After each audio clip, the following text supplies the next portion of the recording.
Call the office at 572-0383 or 572-0215. REV-UP, St. Lucia, the alpha of radio.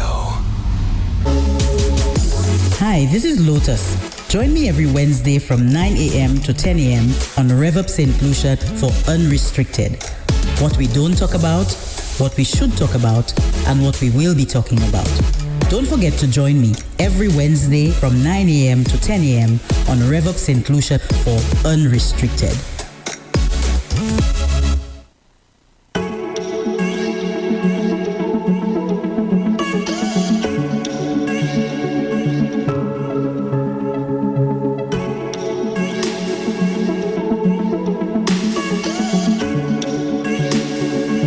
It's now time for Unrestricted, hosted by the lovely / beautiful Lotus. Good morning, Andre. I knew you would say that. Good morning to you. Good morning, Andre. All is well? All is very well. So far, so good. Okay, nice. Good morning. Good morning. Family is well too? Family is well. Family is well, and I thank God for that. All right. I have to say, good morning. Before I tell everybody else good morning, I have to thank the people who love me, Andre. I mean, to know me is to love me. But I am so loved by, my family, friends. There's a few people that are so encouraging. Every time I come to do the show, they literally send me a note to say, Mom, knock it out the park. So my children are very supportive. Right. Mm-hmm. And then a few of my friends that they love me, they send the encouragement, and I just want to acknowledge them and say thank you very much. You know who you are. I want to keep them private, but I love you and I thank you so much for being there for me. That's nice. Yes, yeah, that's nice. Yes, yeah, man, Andrew. Yes, because generally we don't pay compliments and so on. I don't know why we hold it back. Human nature. The people who are there, you have to recognize them because they take their time and they love you intentionally, and I love it. But let me ask you, since you do a lot of this, thinking outside the box and things you don't normally like to talk about, why is it so hard for us to pay someone a compliment? Why is it so hard? I think to criticize is easy. I think it's tied right? to secure. You agree, right? Yes, to I think criticize it's tied is to easy. insecurity, Andre, and the lack of self-confidence. Because if you are confident, you don't feel any way to pay somebody a compliment once it's deserving and you see it. For instance, if you're walking on the street as a woman, if I see a woman and she's looking really good, I actually stop and I say, I love that dress. You look beautiful in it. Or, not many women do that. Exactly. They walk into a space, they can see a woman looking good there. But I think it's tied to insecurity and a lack of self-confidence. If you are confident, it takes nothing on you to pay a compliment if you see the need to. I don't understand. You say they feel what? They're insecure? Of course, Andre. I think it's a lot of insecurity within you. If it comes from fear of saying something that you see looking good, it has to be your own insecurities and a lack of self-confidence, Andre. If you're a self-confident person, you're secure in your skin, then it's nothing for you to pay a compliment. And if you're a positive person, then you want to make people feel better as opposed to making them feel down or say something negative, because like you say, for some reason it's easier for people to tell you something negative. Exactly. Hi, you really fat. You know what I mean? It's easier for that to come out, yes, even when they haven't seen you for a while. But if they haven't seen you for a while and you're looking really good, it gets stuck in the throat somewhere. Good to see you. They will never say, you look really good. So I do think it stems from a lack of self-confidence. And I think I understand what you're saying now. Insecurity, yeah man. Okay, all right. Well, I guess we really need to work on our insecurities. That's right. That's right. This morning, welcome to Unrestricted, to Facebook, to X, to YouTube, to Radio Land, to everybody. Welcome. And, let's get into it. I'll start by saying, have you ever found yourself pulling away from a meaningful relationship just when things start to feel good? Procrastinating on a dream project, even though you know it matters to you? Or talking yourself out of opportunities because you're afraid to fail or succeed? If so, you might be caught up in a cycle of self-sabotage. So this morning, Andre, we're going to be talking about self-sabotage, how we sabotage our own selves and our own dreams, and where these things come from, and how we can probably, change it and even get better and really, see what our purpose is in life and live our dreams, right? Mm-hmm. What is self-sabotage? So in an article on Headspace, I was reading, self-sabotage happens when you wreck your own best laid plans. On the surface, you seem to want to get healthy, be in a happy relationship, or work on a dream project, but on the inside, you feel compelled to get in your own way. You get in your own way. Typically, self-sabotage refers to the behavior that interferes with reaching your goals. These self-sabotaging behaviors are expressions of deeper, unresolved conflicts. So that's what some of the psychologists are telling us, is that when we self-sabotage, it's the behaviors are expression of a deeper, unresolved conflict. They affect various areas of life, including work, relationships, and personal achievements. But why would you want to betray yourself in that way? It's complicated. We sabotage ourselves in response to early feelings of hurt and helplessness. And Susan Anderson, she's an author of Taming Your Outer Child and Overcoming Sabotage, the Aftermath of Abandonment. She speaks of that. She says self-sabotage most commonly appears in quick fix behaviors like shopping when you need to save or get out of debt, crossing relationship boundaries, or starting flings with unavailable partners when you're looking for the one, comfort eating when trying to lose weight, or risking failure when you want to succeed. Right? So whether it's in our professional lives or our personal lives, some of us just self-sabotage. And what the research is showing is that it comes from deep conflict and deep wounds, maybe from a child, things somebody have said to us. And so, for instance, I have some examples. For instance, if we in a relationship with somebody and the person is giving us all their attention and everything, for some reason, because we're used to an abusive environment, we start to do things to mess up the relationship, right? We don't believe that the person actually loves us and treats us kind and do loving things. So we begin to argue. We begin to see flaws in that person couldn't love me, So we start to mess up the situation. And what's at the root of that problem, you said? Sometimes it comes from what the psychologists are saying is that it comes from a deep-seated wound from a child. Things like abandonment. For instance, Wow. I have an example where a family member was abandoned by both her mother and her father. And when you say abandoned, you mean what? Just drop you. They're not in your life, Andre. They never acknowledge you. You don't have your mother and your father in your life. Something happened. They broke up and they just abandoned you. They left you, and she went for a really tough time. And as anything else, which a lot of us have done and we continue to do, some of us pull ourselves up, we get therapy, we start to read, we start to take care of ourselves, and we try to become better individuals so we will not grow up with, all these dark thoughts and self-sabotage. But she was just telling me about her journey, and I realized, again, look at how far it goes back. She says every time somebody messages her, or if she messages somebody to say hello and the person tell her, hold on a minute, I am a little busy, she feels rejected, abandoned. She gets very antsy and she doesn't want to talk anymore. She leaves the person alone because she feels like the person just doesn't want to talk to her in particular. You know what I mean? And that is part of the self-sabotage. The abandonment comes back and you continue to do things. Now you're messing up a good relationship, because if somebody tells you to hold on, they're a little busy, you shouldn't take it so personal.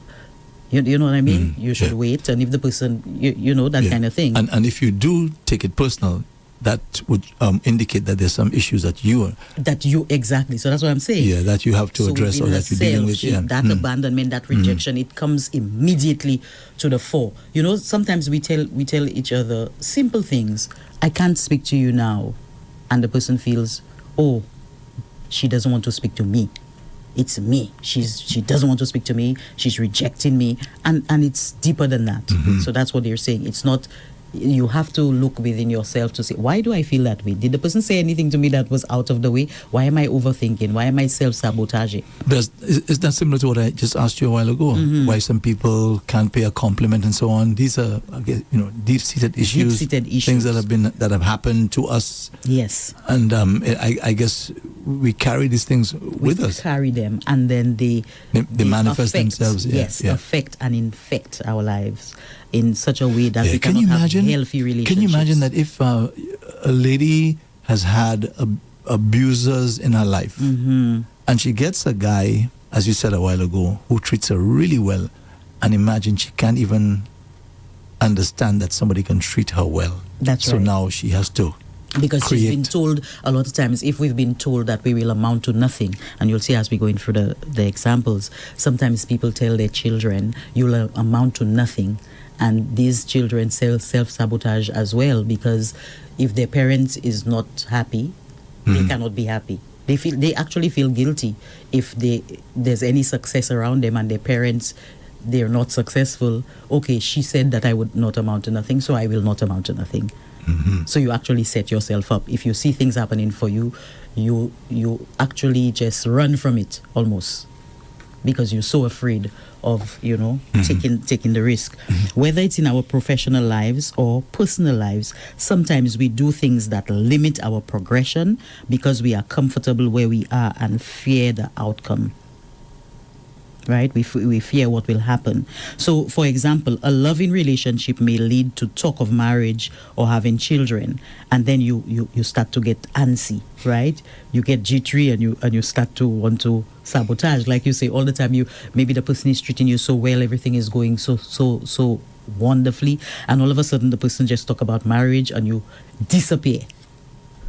Or you run away, you don't want to talk about it. All of a sudden your head hurting you. All of a sudden because you get so nervous about a serious relationship because you've never had one, or because somebody says you will never get married, or and so you tell yourself, and it's negative talk, right? As we go through, it's negative talk to yourself. Sometimes we betray ourselves, Andre. We tell ourselves, no, we are not worthy of that. So Lotus, that is really, really deep, because as we said at the beginning of the program, without even me knowing that's where we're going. Yes. Imagine you were raised in an environment that, as you said, abandoned you. Okay, that's just one issue, and there are many. That's right. Situations that could have negatively impacted a child for their life. Now, can you imagine the fact that we find it very, very hard to pay a compliment? As you said, the reason for that is because we have issues ourselves with self-esteem and this sort of thing, right? And the fact that people generally tend to criticize and say negative things. My gosh, man! I mean, you're talking about a wound that will almost never heal, because. Can you imagine every time somebody says something to you, which is most likely is going to be something negative? We all have to admit. Yes. That's how it is. From teachers, from your employers. I mean, it can go your on spouse, and on. Your siblings. It goes on and on and That's on. Right. I mean, you talk about some serious and deep wounds there throughout somebody's lifetime. But Andre, we can fix it, because there are ways to fix it. That's why you're talking about it today. Some of us go to therapy, some of us want to be better individuals, and some of us make decisions to get the help. Some of us read, some of us invest in ourselves, and it starts with self-awareness as well. The awareness that something is wrong with you, that you are sabotaging yourself every time something happens. Another example is performing well at work invites the possibility of a promotion and added responsibility. There are people that don't want to, they perform well at work, but just because they might get a promotion, they get very afraid. So they begin to do things that sabotage the promotion. Imagine that. They're like, no, I have to stay in that position because I cannot see myself as a manager. I cannot see myself as a supervisor. So I will not want to go in that direction. And then they start to behave in a way that is counterproductive to increasing the chances of getting the promotion. That's another one. Strong friendships mean people start to trust and depend on us. Some of us pull away when we realize the relationship is getting closer, right? Some people, you meet them and you really like them, and the friendship is starting to flourish, and you start having conversations that make you feel like you can trust this person.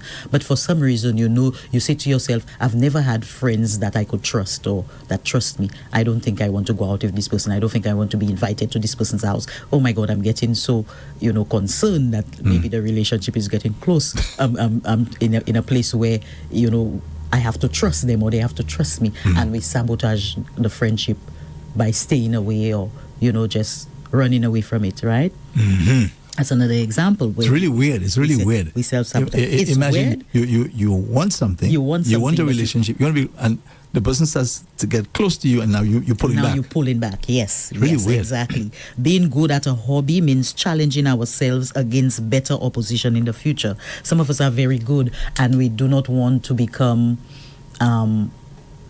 too successful or too good at it, so we stop.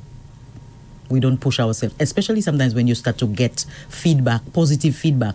Some of us get so afraid. Oh my God, too many people are saying they like that. I don't want to get involved in doing that too much because so many people. So we actually run away from positive feedback. We actually run away from the possibility of being successful in something, Andre. Mm-hmm. Landing your dream job means negotiating a salary you feel you deserve. And in the research, there's something called imposter syndrome, where people feel like even though they have the qualifications, they feel that they are a fraud. Somebody's calling? That's correct. Hello, good morning. Welcome to Unrestricted. Good morning, Lotus. Good morning to you. I'm well, thank you. And you? Oh boy, I see myself in that. Oh Jesus, where you came with that this morning, then, Lotus. It's something I will we give suffer. 2 examples. Yes. 2 examples where I've seen myself. I didn't even know it was called self-sabotage. Mm-hmm. But I would call myself my biggest downfall, yes, or whatever. Yeah, I would say that to myself. I remember before I came up to the US, I started to go to driving school. Mm-hmm. And then I was so scared of driving all this time. And imagine when the instructor took me to my first 2-3 days, he said, wow, you ready for the road? I said, what? I started to tremble, shake. I'm ready for the road. He said, you were one of my fastest learning students. Mm-hmm. I was surprised. I couldn't even believe that I was capable of at least being one of his fastest students and quick learners. And then I never completed the driving lesson because I had to come up here. Mm-hmm. And then when I came up here now, I started going to school. I wanted to get my GED. Yes. And then I was like, when I had age to go to school, I didn't want to go to school. Now you think I'm going to go to school and learn anything? And when I did my first pre-exam, I passed all the tests, and I surprised my own self. I couldn't believe that I actually was capable. Mm-hmm. But then I eventually dropped out of school. I never completed because of that same fear. Yes. And I still feeling I want to go and drive, but then I looking for excuses. Mm-hmm. Oh, my eyes are so bad. And I don't have that self-confidence or whatever it takes. And even when I go home, mm-hmm, when I go home and people say, hey, Charmaine, are you in St. Lucia? You're looking nice. I said, you see how much weight I put on? I already telling them. So you put down your own self. You see how I get big? The person telling me I look wonderful, I look real good and whatever, but I'm saying, you don't see how much weight I put on just because I think in the back of my mind they want to say that. Mm-hmm. I don't know if they really mean what they're saying or they really want to say I put on weight. So I already go in ahead and put down myself by saying. So that subject you have there, that topic is very, very interesting. Let me ask I don't you. see myself in all the places, but a few places I see myself. Let me ask you. Yeah, go ahead. How, during your childhood, or were you in a relationship or somewhere you can remember where somebody made you feel that way? Did you feel that you have been abandoned? I mean, why do you feel? In a sense, I was as a child. My mother had me and my sister in a competition. Like she loved my sister more. She was the fair skin one. She was the nice hair one. Okay. And they always called me black, ugly, and stupid as a child. My mother, my siblings. Wow. That's all I heard. Mm-hmm. when I was growing up, black, ugly, and stupid. And imagine back then, I alone actually left the primary school and went to another school. You know, I went to the girls' vocational school. But I was called black, ugly, and stupid. But nobody else ever left the primary school and went to another school except me. Wow. And I only realized that in my adulthood. I said, but look at that. I was called black, ugly, and stupid, but I alone actually left primary school and went to another school. So in all, I was not that stupid. That's right. You like they make me think I was. And because of that, I had bad relationships until I got a hold of myself. And I'm in a better place now. That's what I compliment myself. Now I actually compliment myself, and then I tell myself how much I love me, and I am in a different place right now. Oh, that's great. Can I just ask a question? Go ahead, Andre, no problem. Yes, because there are lots of people who are probably going for the same thing, including maybe even yours truly right here. What was the trigger that started the change for you, that made you realize, hey, listen, I need to work on myself? Yeah. What is it? It is just that when I realized I was treated badly in relationships, romantic relationships, over and over the same way. I remember one time a counselor said that you attract the same kind of people. So it's something causing you to attract the same kinds of people over and over. And then I learned to love myself. That was my biggest thing, that I realized I didn't have enough self-love. I didn't have enough self-worth. I didn't have enough self-confidence. And because I learned to love me, I'm in a different place. I used to be very thin-skinned. I was sensitive. Any little thing would trigger me, and I get in. Imagine what Lotus said earlier. Somebody said they'll call me back, or they don't take my call. I would feel like she just don't want to talk to me. And I don't feel that way anymore. I'm honestly, I learned a lot from Pastor Phil, listening. Andre, imagine last week I was telling somebody, you see you, Andre, big ups to you, because of all these counselors you saw have on the show, and Callistus and Dr. Brian, all these people, Dr. Pastor Phil, all these people that helped me to become who I am today. Wow. Yes. Because of you, I told somebody that last week. Because of you, and I used to watch a lot of Dr. Phil on TV as well. So all these things help me to understand myself, put things in perspective, and know who I am. Right. And now when I look in them, I used to have my hair dyed. Every week I would put the black dye. And it's over 2 years I have all my gray hair. And I love and embrace who I am now. And I would look in the mirror and I would say, Tiffy Ubeli, I would never look in a mirror. I would never see the beauty in me that I hated. And I remember Sister Claire told me, Pastor Phil's wife told me one time, look in the mirror and say, I love you and you're beautiful. I said, but Sister Claire, I cannot lie to my mirror. But now, I in the mirror with all my grays, and no matter, I love who I am now, and that is why I'm at a better place, and I feel I can do anything I want to do if I want to do it. That's bravo. Thank you so much. Thank you so much. Thanks for the call. Yes. And listen, that takes a lot of self-confidence to make yourself vulnerable like that. Yes, exactly. So she's a lot of self-confidence. Yeah, most people do not do that. Growing, and don't do that.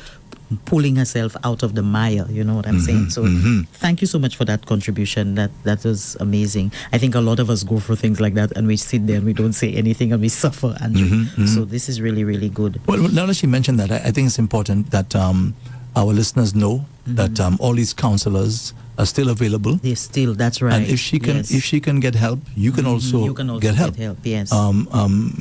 We're proud to say that we still have Dr. Phil and his wife here every Thursday. Exactly, yes. On REV-UP. Now we had a psychiatrist, right, every Wednesday after you. Yes. Unfortunately, he said he got an offer overseas. So I'm really disappointed that he cannot continue that program. My goodness. Yeah. Really? Mind Matters. Yeah, that was the first program of its kind. Yes, yeah. And we do need something like that. Definitely. We definitely do. Hopefully you can get another one. I hope so. To come on. I hope so. And, so that was fantastic. Anyway, so let's go. Let me just give the numbers in the meantime.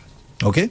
So the fixed line is 572-9710, 572-9710, or you can WhatsApp 287-0971. WhatsApp is 287-0971. Again, the fixed line, 572-9710, or WhatsApp 287-0971. So in a nutshell, Lotus, what is the name of your program, the title, so people can pick up? Self-sabotage. Okay, self-sabotage. When we really betray ourselves and we just don't. And I want to read this piece because it says, why do we sabotage ourselves? Psychologists say that we contain a pro self and an anti-self.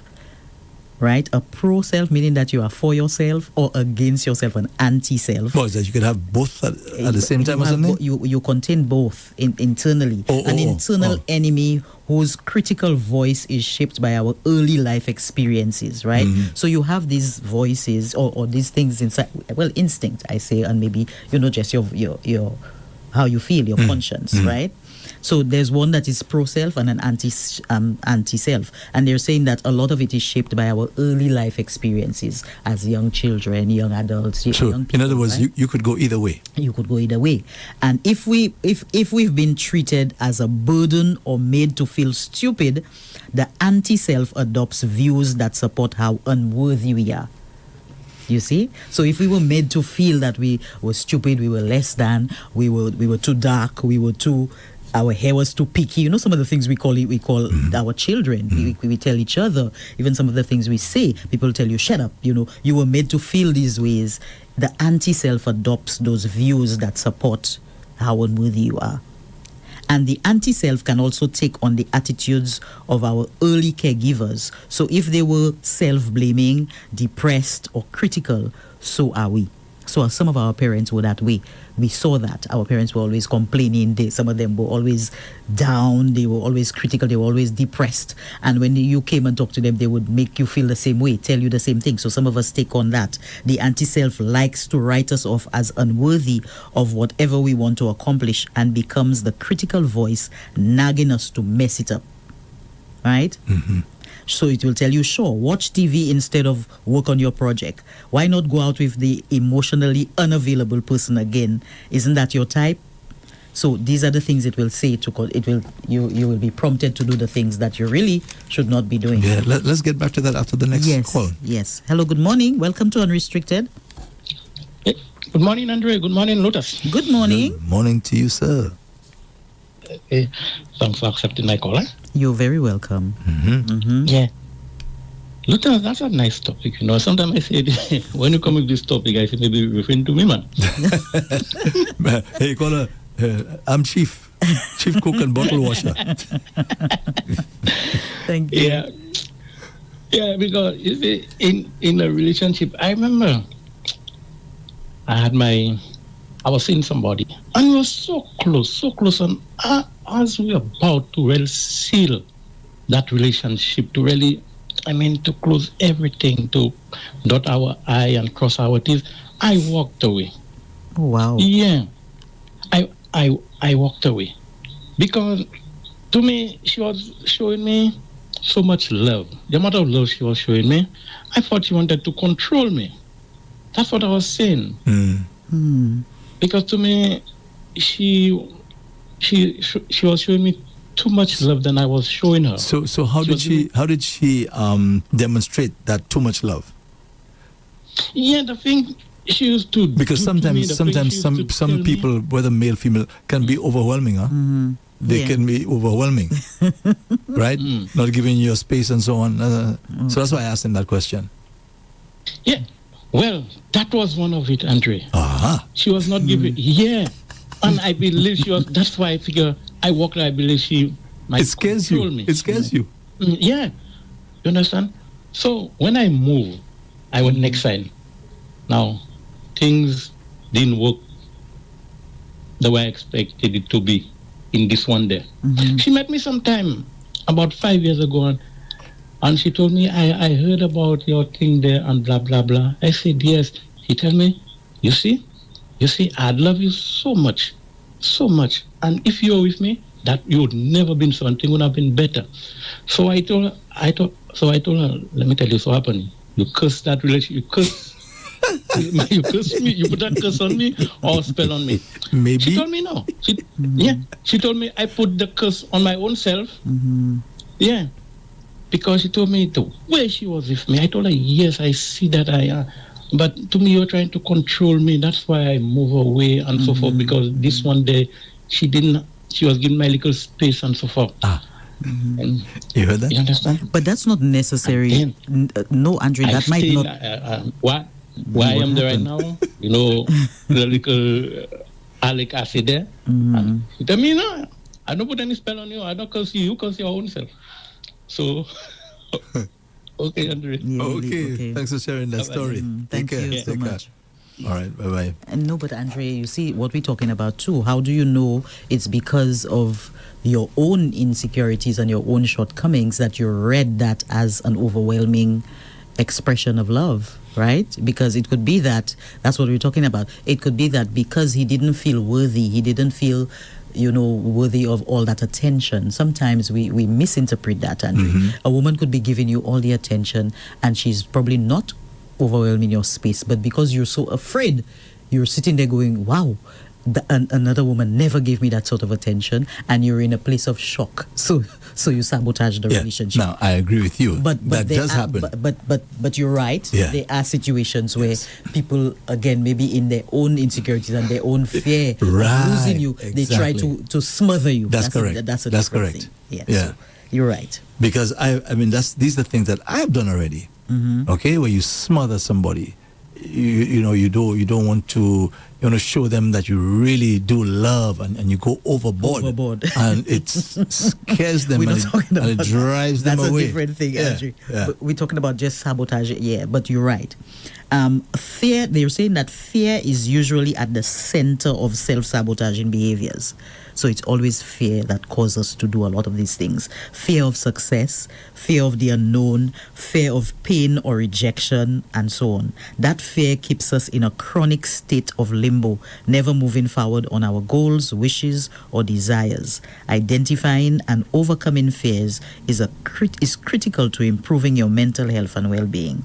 Right? So you have to really learn how to stop self-sabotage through, whether it's counseling, whether it's reading, whether it's developing yourself, but that awareness, that fear, that fear we hold of rejection, and a lot of us fear that any little thing somebody tells us, we take it to mean that it's it's rejection, it's abandonment, any little thing. It could be that, like I tell you, a simple thing as calling you and you say, I cannot take the phone right now. So Lotus, how do you know when the fear is exaggerated? How would you know? Because, for example, there's fear that, to me as a human being, you're supposed to have. Okay, you're supposed to have certain fears about certain things. Okay. If I go too close to the edge, I'll fall over. Yeah. Yes, I see what you're saying. So how do you know when a fear is unwarranted? When it cripples you, Andre, it prevents you from getting that job. It prevents you from having that relationship. It cripples you, and you start to take stock of the fact that you've been turning down all your successes, all the roles. You meet a man, you sabotage it. You meet another man, you sabotage it. You have to see the patterns that cripple you all the time. That's when you realize, okay, I am definitely, something is not right, because I'm definitely taking it too far. Every time like that, or the person have to tell you, no, I was busy. I was actually busy. That's why I didn't take your call. Or you want to find out, why didn't you take my call? I called you 3 times. I called you, and the person have to constantly tell you that. You now have to tell yourself, what is going on? Why am I, tripping, like we say, for everything, is wrong. Yes. So it's a constant, the pattern. Yeah. When you see the pattern, you have to know that it's not right? And so I know that time sometimes passes so fast. I want to talk about the common forms of self-sabotage. So just to interrupt you for a second, folks, don't forget the lines are open. Okay? Yes, and you can give the numbers. The fixed line is 572-9710. 572-9710. That's the fixed line. Or the WhatsApp platform, it is 287-0971. WhatsApp is 287-0971. So whenever you're ready, you can disturb us. So we're talking about self-sabotaging, and the common forms of self-sabotage in my research I found was, the biggest one is procrastination. I know a lot of us suffer from that. Procrastination. Delaying tasks overdue to anxiety or fear of not doing them perfectly. Or we just ignore them. We want to do the thing, we wait and we wait and we wait. I suffer from procrastination, I have to admit. And when you think about it, you know that if you did not procrastinate, you could have done so much better, or you would have done it, with so much more care and focus. Some of us wait last minute to do, because we're so afraid of doing the thing. Andrew. On that note, Lotus, I think I can give a little advice. It's something I do. right? I have what they call a to-do list. A to-do list, okay. I have it right here. What you see at the top there? Yes, To-do. To-do, okay. Huh? So these are the things that I know I need to do. Need to do. And I tick it off every single day. I check it. So that's one way of helping with the procrastination issue. I saw that problem. You used to have that? Yeah. And you find you've gotten better. You've gotten better. I still procrastinate, and I procrastinate about certain things and it really gets me upset when I see how well I have done. If I did not procrastinate, I would have done so much better. And by the way, you see why I have the to-do list in my pocket. It's right there. You know, like we know we have an exam to do. We sit and we don't study. And I'll have time. And then yes, yeah. I'll have time. And last minute we run to do the studying, and sometimes we still get an A. But could you imagine you would have gotten an A plus exactly if you had taken the time? So procrastination is one of the things they're talking about. That's a common form of self-sabotage. Perfectionism, setting unrealistic standards that lead to giving up or never starting. Some of us we have to get it right. It has to be perfect. But we tell ourselves that we are not perfect, right? Yes. But we just say that, but some of us believe in perfectionism. We want certain things a particular way, and if it's not that way, we die. You know, we just have to be perfect. And that's one of the common forms, they're saying, of self-sabotage. That's a little controversial. Why? Yes, it's a little controversial. Because it's sort of like, to me, you setting a standard. Yes. Right? Yes. Okay, let me give you a little example. So say I am manufacturing paper cups, as this one. Yeah. And I could do it a certain way, right? It has little flaws. I'm aware of it. I'm aware that there are little flaws in there that if people buy it, they most likely will have to use it just once. Yeah. You know, I'm just giving little examples, right? And to me, the aiming for the perfection means I do my best to ensure I give you the best that I can give you. Now, to me, if you take an attitude that you can't reach the perfection, to me, you settle for no. That's less. different, Andre. But explain. Doing your best is not perfection. What I'm saying, right? So I'm doing saying your best, right? Because perfectionism really is setting unrealistic standards, not setting standards, unrealistic. So you're really doing things that you cannot. You're trying to do something that is not attainable. Meaning what is impossible? It's impossible to do it. If you're not perfect, Andre, it means that you cannot get 100% in something. Yeah, none of us are 100%. But you want to. You keep yourself back because you want 100%. So you refuse to do the thing with that percentage of error, that margin of error, which is 1%, maybe 0.5%. You know what I'm saying? I understand. We want the 100%. So this is saying that it's unrealistic standards. When you set unrealistic standards, and it just puts you back. That's part of a form of self-sabotage. When you continue to tell yourself that you want perfection instead of trying to do your best. That's different. You can try to do your best. I know we cannot be perfect. But to me, if you at least you aim for it, at least you'll get somewhere close enough. You understand? Okay. Well, perfectionism, which is I'm talking about unrealistic standards, setting unrealistic standards that lead to giving up or never starting. It leads to giving up or never starting. That is a form of self-sabotage. Because if you give up on it because it's not perfect or you never start, then you will never know, right? Okay. One of the other forms is negative self-talk, believing you are not enough or unworthy of success. Sometimes we tell ourselves that. That's true. Me, I cannot, and that's why some people make us feel even worse when they see that we are succeeding, because people also set the standard for you that you are that you will never make it, right? They say that about you and you fulfill their dream for them, right? How many of us who see people that we said to ourselves they will never make it, and then when we see them, we're shocked. We are shocked because we're like, what? Yeah. That girl? Yeah. Or that guy? You understand? Yeah. So we let them say that we cannot make it, and we agree with them that we cannot make it. That's negative self-talk, right? That's self-sabotage. Self-medication. I think a lot of us are like that. A lot of us do that. Lotus, a lot of us are like that. We're almost afraid to be successful. To be successful, and because people told us that we couldn't do it, or because we live in a small group or bubble where nobody has succeeded, or one person, and we tell ourselves, no, that person has succeeded. I cannot do that. Who am I? I remember a guy said to me he left his employer, okay, and before he left, the employer gave him a little talk and said to him, because the guy was going to try something on his own. That's right. And the former employer said to him, I give you 6 months. Exactly that. To come back in. And the self-sabotage would be to say, oh, he gave me 6 months. Well, maybe I might not make it. But if you tell yourself, who is he? He's not God. He can't tell you he give you 6 months. You tell yourself you are going to do this. And a lot of people who are successful will tell you they never listen to that negative self-talk. But if you listen to it and you continue to practice it, then that's self-sabotage, because you will not make it in 2 months.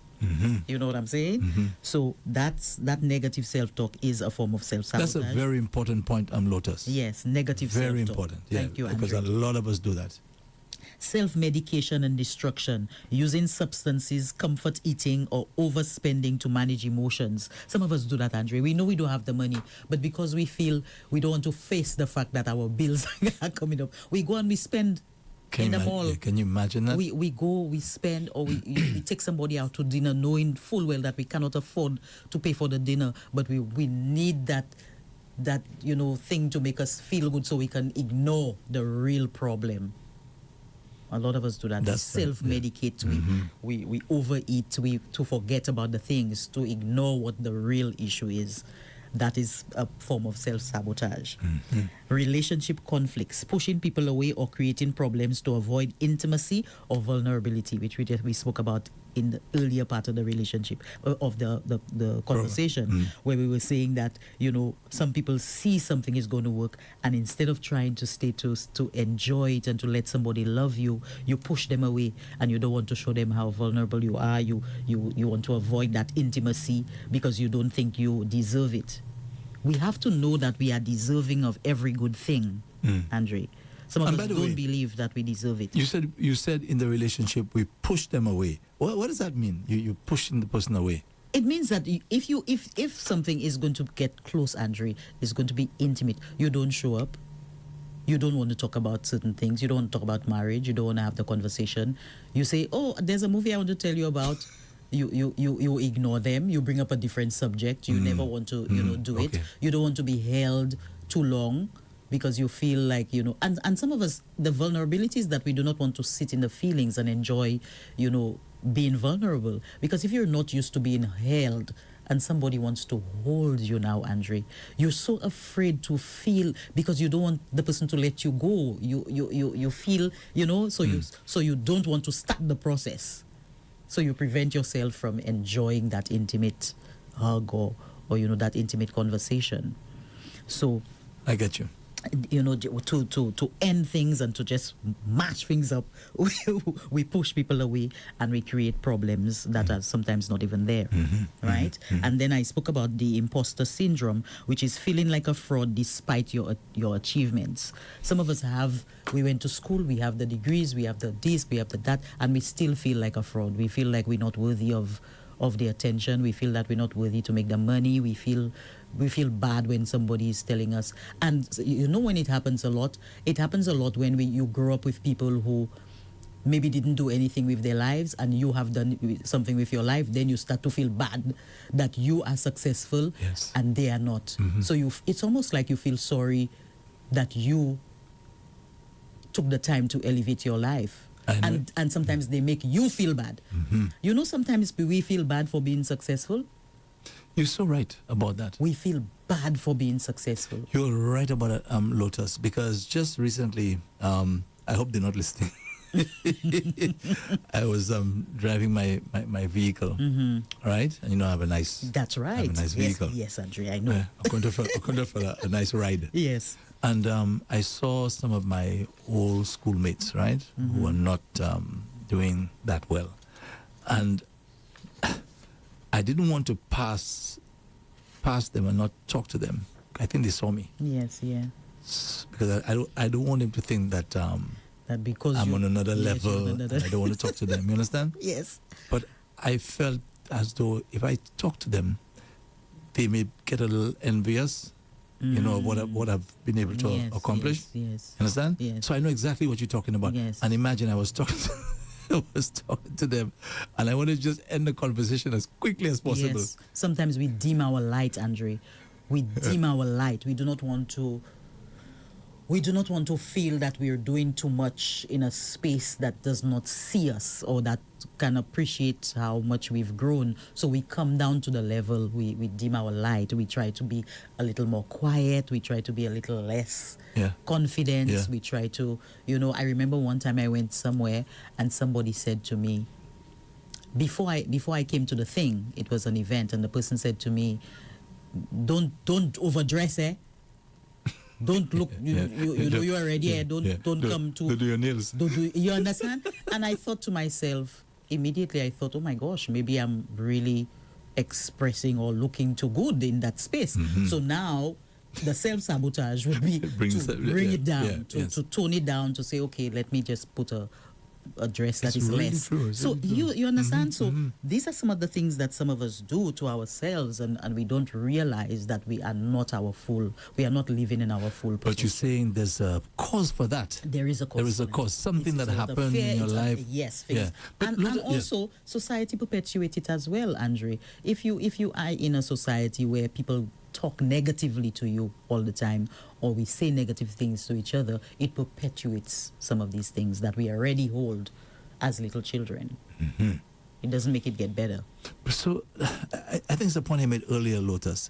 If all what you're saying there is true, and I suspect that's exactly true, correct? All what you're saying there. That's according to the psychologists and the research. It's true. I mean, and if you really think of it in terms of common sense, it does make a lot of sense, actually. Yes. Okay, so if that is true, and it looks like it is, that means there are a lot of people out there who are just trying to survive. We're not even talking about thriving in the world. Just trying to survive because of all these issues. And the thing is, who, no matter how well-meaning a parent is, or friends, or neighbors, or schoolmates, or teachers, somebody's going to say something to you that's going to really, really, really rock your world. When I say rock your world in a negative sense. So how do we, from an early age, what would you say we need to do? Because when you're young, there's nothing, you don't have much protection in a sense. You're sort of more vulnerable when you're young, when these things really take a toll on you. So how do you protect yourself against this sort of thing where you will not allow it now to dictate how you some of progress us, Andre, first of all, come from families that encourage us as well. There are some families, some parents, or kudos to them, who tell their children positive things, who encourage their children. If they make a mistake, they don't tell them you will never amount to nothing. There are certain things parents never say to a child. I mean, I don't speak these words to my children. Would you say children who come from those homes are very fortunate? Of course, okay. and it's important. And these children are more confident. These children stand on their 10 toes down. They don't,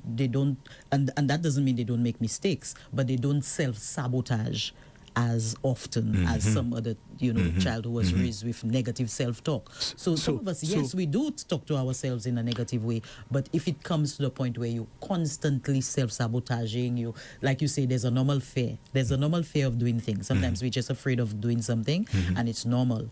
But if you do it every single time and it continues to rob you of your progress in your life, then you have to take the time to realize something is not right. So, in other words, Lotus, we know what goes on out there.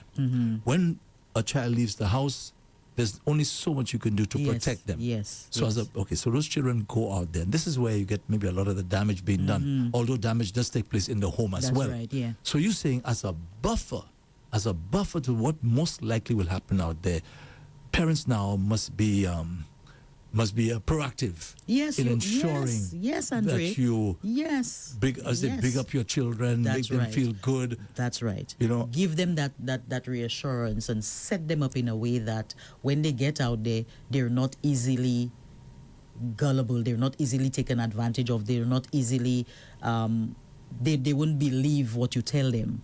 You understand? Mm-hmm. I remember my daughter and my son, they went to school out of St. Lucia, and a lot of times my daughter is dark, and she would be the only dark child in a group.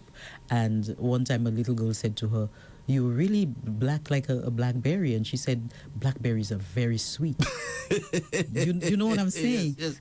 And she came home and she told me, and she was very excited about it. The child was so confident, she didn't care about Didn't even bother her. You see what I'm saying? And then sometimes people look at that and they even frown on it. How dare you be so confident? How dare you love yourself and respect yourself? But it is the opposite of self-sabotaging, where you respect yourself enough and you do not betray yourself, as opposed to self-sabotaging and betraying yourself and constantly pushing, people away and doing things that just don't help you to be the best version of yourself. Yeah, so it does start in the home as well, but I mean, everybody has to take a responsibility for sometime really breaking us down and turning us into the damaged people that we are. Yes, but I'm just saying that yes, it's true. This is going to happen. Yeah. But we, the parents really need to step up. Yes, I ensure that you say things which are uplifting. That's right. And positive and encouraging to your children. And we the parents should not allow our human nature to get to us where we even act. Okay, we allow our human nature to do a negative number on our own children, meaning we have the human nature, which is a reluctance to say nice things and to say uplifting things. Yes. So I think it's true. We really need to break out of that cycle, out of that, and be confident enough to tell our children whether or not whatever way they look and talk and whatever, to say positive things and good things to them. That's right. And to come down to that, which is sort of towards the end of our show, I will say, in the research, 3 ways we can break the cycle of self-sabotage. Let's just explore that quickly.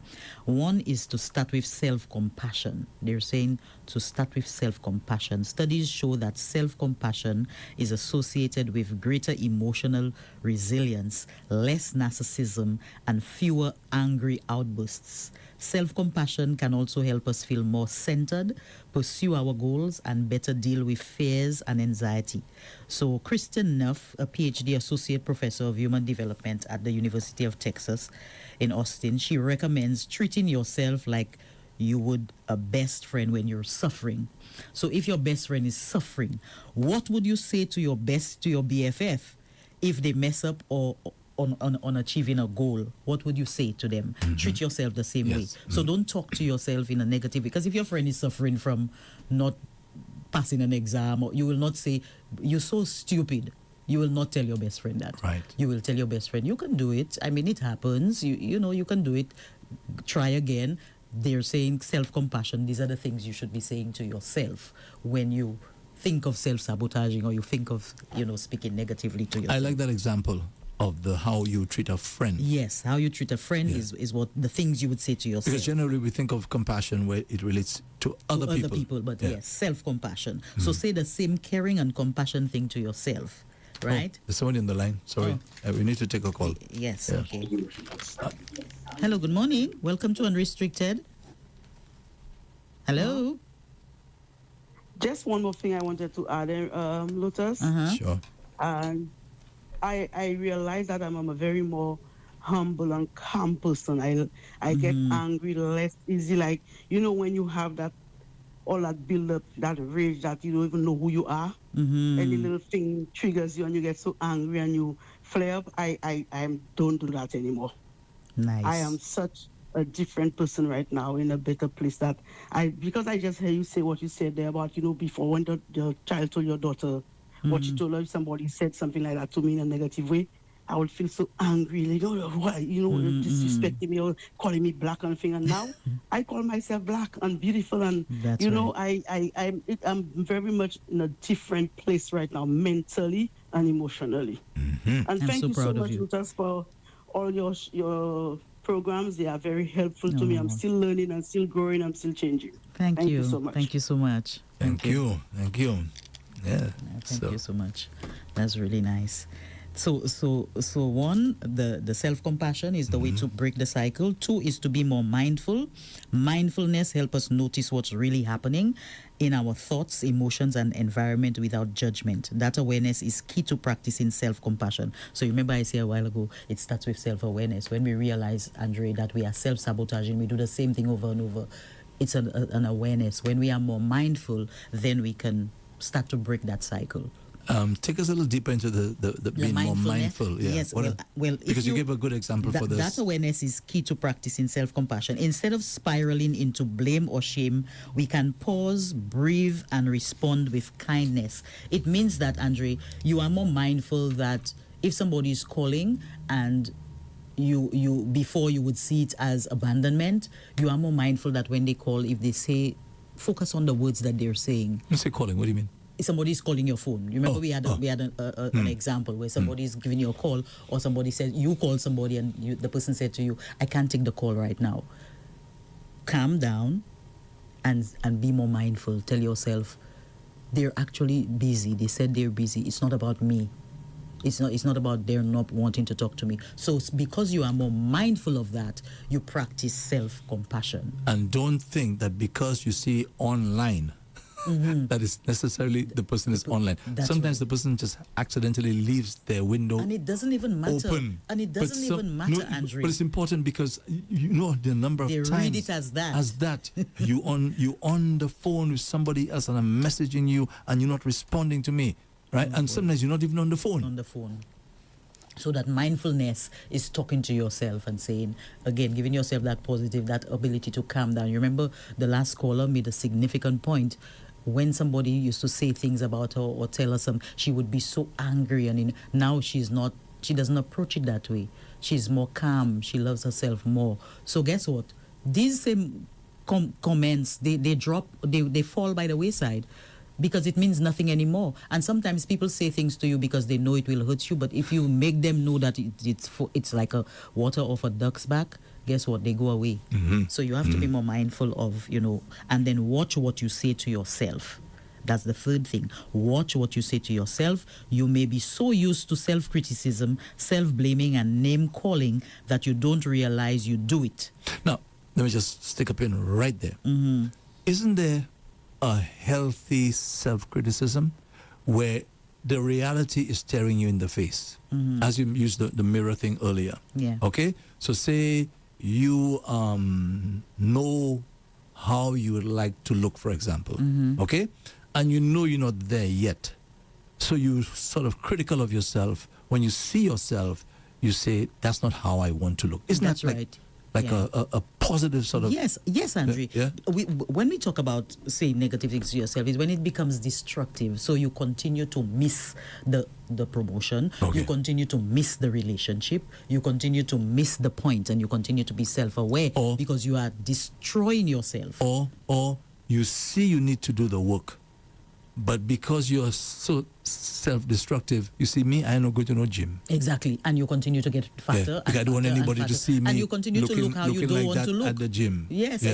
You continue to look how you don't want to look. But you see, what happened is you have to get to a space where you really tell yourself, no, I do not want to look that way. And you have to, and nothing comes without doing the work, Andre. So whether or not we want to do it or not, is either we sit in it and we die like that, or we do the work. You don't have a choice. You have to do the work. So, so that's basically what it is to watch what you say to yourself and how you treat yourself. So if you think you self-sabotage, you have to ask yourself, is your behavior aligning with your goals? If not, what is stopping you from taking action to making your dreams come true? Is your behavior aligning with your values that you currently believe in? And if not, you change that. So ask yourself some questions. Is this discomfort based on what others told you that limited your aspirations? And if you think of what others told you, you have to now banish that and start thinking of what you are telling yourself. And take responsibility for yourself as an adult. Sometimes we are adults and we really don't take responsibility for ourselves. So you have to start to, and it doesn't happen in one day. It's step by step. But at least you're taking the opportunity to do it. Lotus, that was a great presentation. Thank you. I swear Andre. you're giving me a lecture. Andre, I'm also learning myself and talking to myself as well. So sometimes when these things come up, I'm like, okay, how can I grow as well? So, yeah, and I know some of us don't really call in, but hopefully that we're taking in the information. Yes. And that we are doing some self-examination, because Lotus, that just says to me that we cannot and should not just sit there and allow ourselves to remain the way we are. That's right. We need to be improving ourselves. Yes, Andre. We can't just be here. Almost like taking up a little space and that's it. You know, what is your legacy? You live, you eat, you die, and that sort of thing. Yeah. No. What's your legacy? That's right. Yeah. Yeah, Lotus. Thank you very much. Thank you, guys. I really enjoyed it, Andre. I really enjoyed it. And I thank you, listeners. Thank you, callers. Thank you so much to that special caller. Not that I don't like, I love, thanks for taking my call. Yes. But that first and last caller, her example and her ability to be vulnerable and to show us, to help us, that's what she's doing. A lot of us sit back and we don't have the strength to call and to be so vulnerable. That's right. So I just want to thank her, definitely. And thank you thanks for taking my call as well. As always. Yes. Thank you, guys. Until next week. Okay, thank you, Lotus. You've been listening to and viewing Unrestricted with Lotus. You can see us and you can listen to us on REV-UP St. Lucia 95.9 FM, also on Facebook, YouTube, and X every Wednesday from 9 a.m. to 10 a.m. So thank you very much to Lotus for your service. Have yourself a great day. Okay, folks, so those of you on the Facebook, YouTube, and X, etc., we'll just take a little break. Come back to you in just a moment for Hard Drive.